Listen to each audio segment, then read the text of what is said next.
friends, welcome to Ivy's Fortress. I'm Ashante, your reading friend, and today's book we have Go Home, Mrs. Beekman by Redisch Stampler, illustrated by Marsha Carrington. But as always, before we get started, let me get my reading glasses on. Much better. All right. So I don't quite remember why I picked out this book. I think it was just interesting to me because it says go home, but it looks like it's telling the teacher to go home, Mrs. Beekman. So let's find out together why we're yelling at our teacher to go home. Right. Let's get reading. Emily Beekman has a problem. School is starting and she doesn't want to go. Nothing can change her mind until Mom promises to go with her every day, forever and ever. To Emily's surprise, she discovered that school is fun. There's an art table, a big jungle gym, and a friendly person named Teacher Sue who helps her meet her classmates. By snack time, Emily is ready to say goodbye to her mom, but Mrs. Beekman has other ideas, as day after day she tries one silly way after another to keep her promise and remain at school. Until Emily finally comes up with a new plan that works perfectly for mother and daughter, a reassuring comic antidote for any kid or parent who has ever had first day jitters. Now, I'm a first day jitter kind of girl, and interestingly enough, I was wrong about my assumption of what this book is about. It's like the mom is stuck going to school with her child, her student Emily.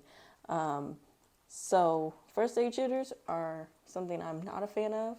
Getting the first day out the way is always a good plan. First day out the way is always a good plan, but sometimes it just doesn't work that way. So let's see how they overcome their first day jitters. Go Home, Mrs. Beekman by Redisch Stampler. Illustrations by Marsha Carrington. Here's our dedications page. On the first day of school, Emily Beekman built a fort out of her mattress, 3 slinkies, a bicycle chain, and a set of wooden spoons. I'm not coming out, she told her mother, not in a million gazillion years.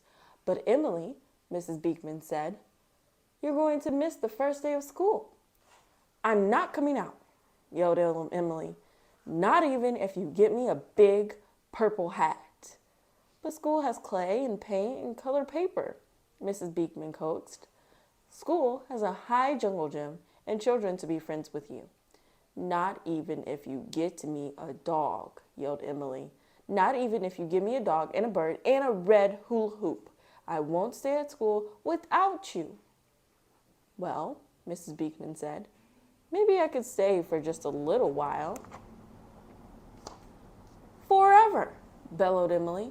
Every day, forever. All right, declared Mrs. Beekman. I'll stay. Do you promise? Asked Emily, poking the tip of her nose out of the fort. I promise, vowed Mrs. Beekman, and a promise is a promise. I'll stay at school for a million gazillion years with my Emily right on my lap.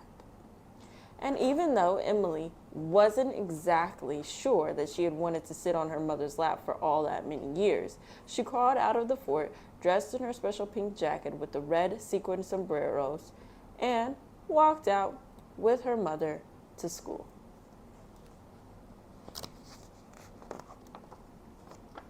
When they got to the gate, she held on to her mother's hand as tight as she could.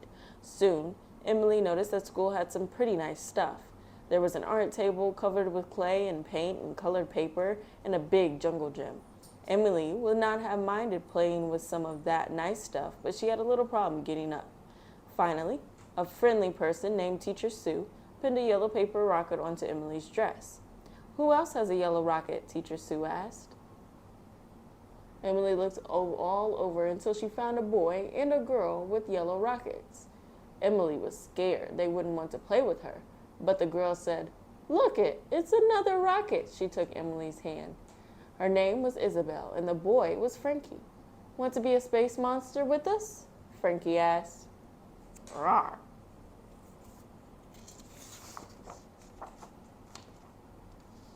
Emily was afraid that she might not like playing space monsters, but Isabel said, "Look it, let's make space monster costumes."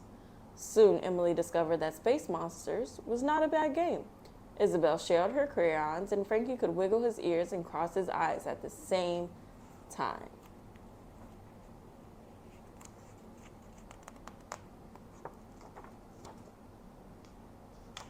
At circle time, Emily didn't know if there was room for her in the circle, but two girls moved over to make space for her.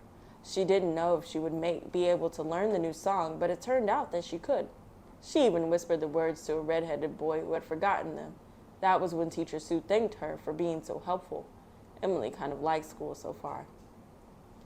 Finally, at snack time, Teacher Sue said it was time for the grown-ups to leave. "Teachers know how to take good care of children," she told Emily. "We'll learn new things, and at 3 o'clock your mother will come back to get you." Emily thought this was over. She liked being at school a lot better than she had expected, and she felt nice and safe with Teacher Sue. But when the goodbye hugs were finished, Emily did not see her mother walking to the gate. Uh-oh, where did she go? Then she heard a familiar voice. "Over here," hissed the voice. Emily tiptoed to the cubby room. Mrs. Beekman was grabbing a jumble of sweaters and coats. "Put these on," she urged. "Hurry." Mrs. Beekman jumped onto one foot and stuck out her arms. "Look, I'm a coat rack," she said. "A coat rack could stay here forever." "I don't think this is going to work," observed Emily. "A promise is a promise," replied Mrs. Beekman in a muffled voice. When Emily trotted outside to play with Isabel and Frankie, a cold breeze was rustling the leaves of the elm tree. "Brrr," shivered Teacher Sue. "I'll go get your sweaters." "I'm not cold," cried Emily. But it was too late. Mrs. Beekman gasped. "Mrs. Beekman," gasped Teacher Sue, "how nice of you to help us with the coats, but it's time for the mothers to go home." "Bye, Mommy," called Emily as Teacher Sue walked Mrs. Beekman to the gate. "I kind of like school." But just before cleanup time, Teacher Sue noticed a peculiar sight. "Mrs. Beekman," she said, gazing down over the top of the fence, "as much as we love having your nose and left eye visit us at school, the children really are ready for their parents to go home. Emily will be right here when you can come back at 3 o'clock. That's a naughty little mom. That night at home, Emily and her mother read a big book about dinosaurs. They had a wonderful time, and Emily hoped just a little that her mother would forget about the promise. But when Emily was ready for school the next morning, she noticed a big purple thingy-majig by the front door. "I'm a big purple hat," cried Mrs. Beekman. "You can wear me to school." "You're not a hat," protested Emily. You're my mommy." "A hat could stay at school all year," insisted Miss Beekman, and they trudged to school. Emily wanted to play with Isabel and the other kids, but with the purple hat, she couldn't fit into the kids' playhouse, or climb the jungle gym, or put up dress-up clothes. "That is very unusual hat," observed Teacher Sue at a snack time. "Wouldn't it be fun to share something that big for Share Day tomorrow? But for now, what if I help you put your hat into the cubby room so you can move around?" Emily quickly agreed. But when Teacher Sue tried to pull the hat off Emily's head, they all tipped over. "It's time for you to go home, Mrs. Beekman," said Teacher Sue. "Bye, Mommy," chirped Emily. "All right for now," humped Mrs. Beekman, "but a promise is a promise." And with that, she disappeared through the front gate, where she stood like a purple statue until 3 o'clock. That night at home, Emily and her mother made a rhubarb pie. They had a wonderful time, and Emily hoped quite a lot that her mother would forget about staying at school. We'll see about that one.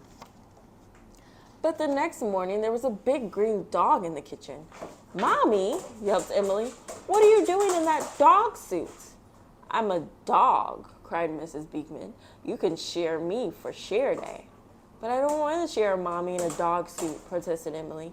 But Mrs. Beekman just waggled her scruffy green tail and repeated, "A promise is a promise." "What an unusual dog," remarked Teacher Sue when she noticed that Emily was stuck on the green dog's lap. "Emily, come play with me," called Isabel from up on the jungle gym. "I have to sit on my dog," said Emily sadly. Finally, Teacher Sue put her arm around Emily's shoulders. "We usually don't bring live pets to share day," she said. Teacher Sue patted the big green dog on the head. Then she led the dog to the gate. "Emily is really, truly happy here at school," she said. "It is time for you to go home, Mrs. Beekman." The rest of the morning was very peaceful until a gust of wind blew the sand into the air in a great cloud. Emily heard the sound of 100 rumbling thunderclaps. A black shadow fell over the playground. When the children looked up, they saw a huge helicopter, and dangling from that helicopter, they saw a yellow bird as big as a person. "In fact, I'm a big yellow bird," yelled Mrs. Beekman. And to prove it, she flapped her big wings. "That plane is too loud," shrieked Teacher Sue. "Please fly away right now. Emily is happy. Go home, Mrs. Beekman." "But I promise to stay for 1,000,000 gazillion years," called the yellow bird. Fortunately, the pilot could see that he was making a nuisance of himself, and he finally flew away.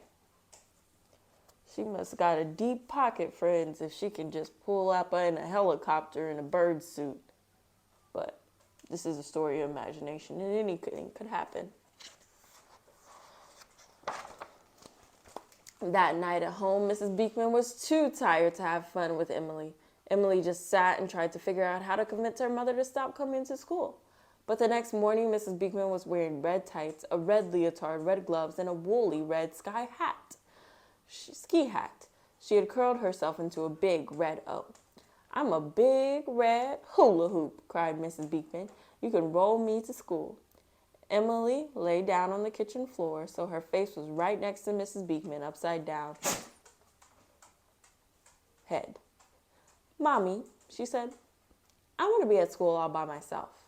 "By yourself?" repeated Mrs. Beekman.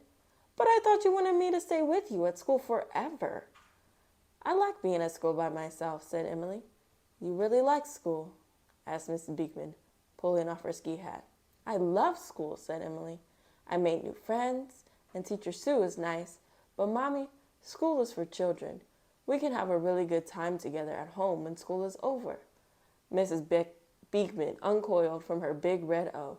She pulled off her gloves, and together, hand in hand, they walked to school. At the gate, Emily and her mother gave each other a big, warm hug. "Have a wonderful day," called Mrs. Beekman. "I promise," Emily called back. "And a promise is a promise." The end. Wow, friends. That was a cute little story. I must admit, that is pretty nice and good imagination on the author's part to write her mom coming in on a helicopter in a bird suit. That one was one I have not heard before, and I like it. So shout out to Mrs. Beekman for being a courageous mom and keeping her promise. Now, before we go, a little bit about our author and illustrator. Redisch Stampler is the award-winning author of Schmezel and the Remarkable Spoon of Pohos and Something for Nothing, both Clarion books. She lives in Los Angeles, California with her family. Visit the author's website at www.annredischstampler.com. Marsha Gray Carrington is the illustrator of several other children's books. She remembers her first day of school being very scary, especially since her mother did not stay. The illustrator lives with her husband, his 2 daughters, and one very loud dog in Sierra Madre, California. And this is a Dutton's Children's published book. So there you have, friends. Go home, Mrs. Beekman. I hope when you guys all started school this year, when you plan to start school in the future, that your moms can do something silly like this so you can remember that you're safe at school and your teacher is going to take care of you and protect you the best way they can and teach you everything they know and everything you need to know. So with all that being said, I'll catch you guys next time. Enjoy your school year if I don't. Bye! We truly enjoy sharing our adventures with you here at Ivy's Fortress. If you do too, like our videos and subscribe to our YouTube channel. Well, what are you doing? It is your choice, but we'll race you there. Bye!